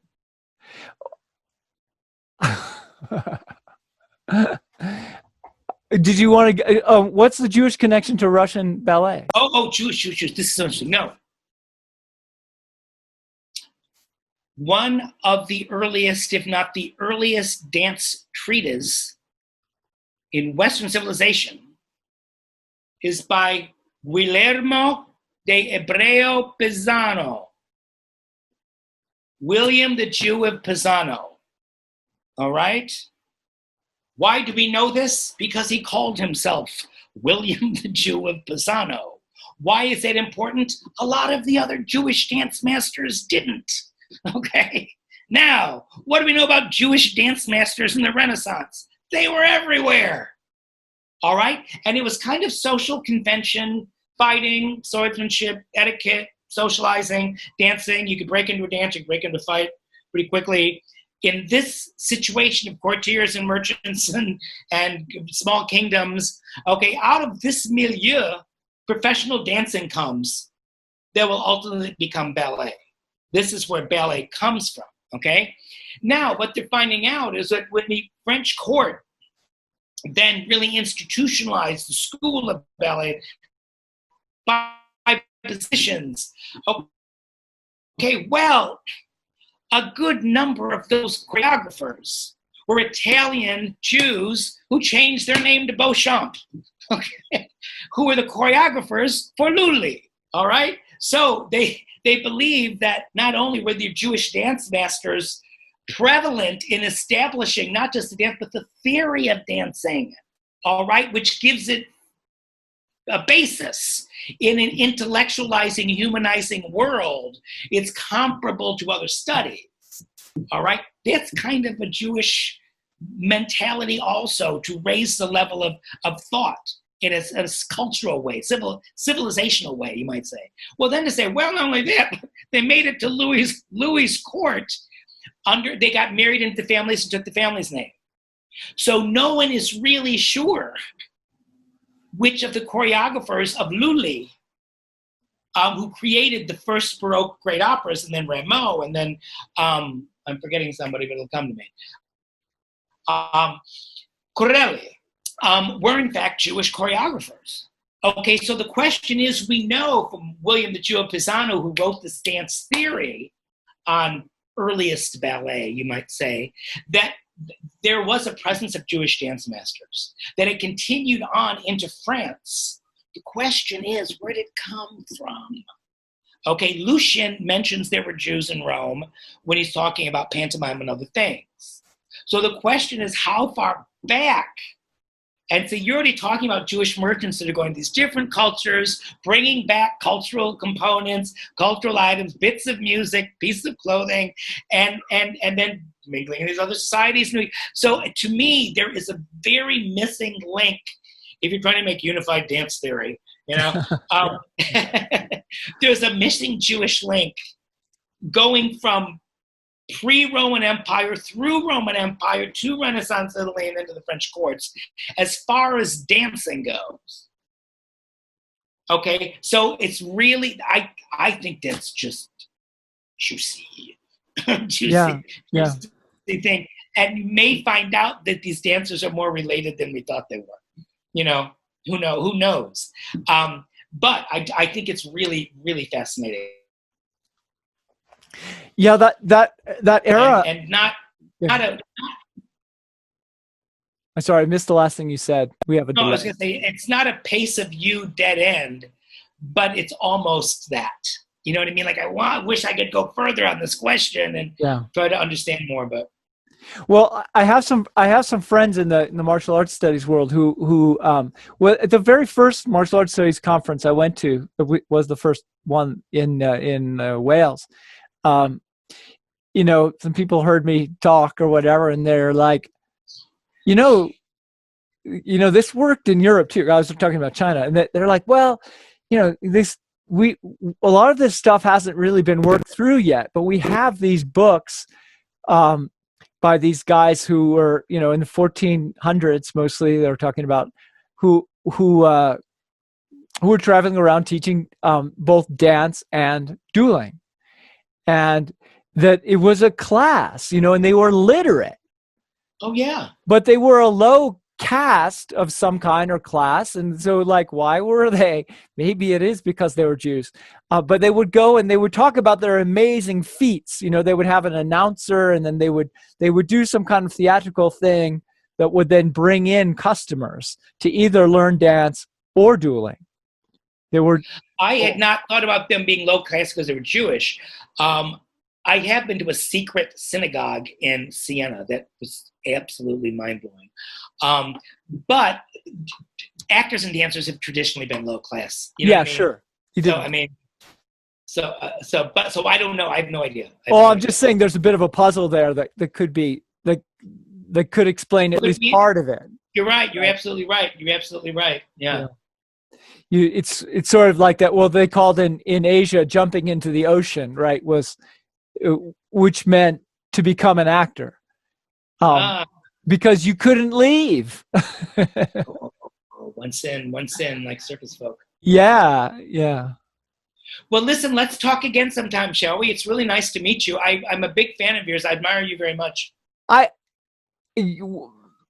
Just having somebody read my book and understand it was just made my month. So thank you for that. And unbelievably wonderful conversation. Just fantastic. Thank you. Let's talk again anytime. It's a pleasure.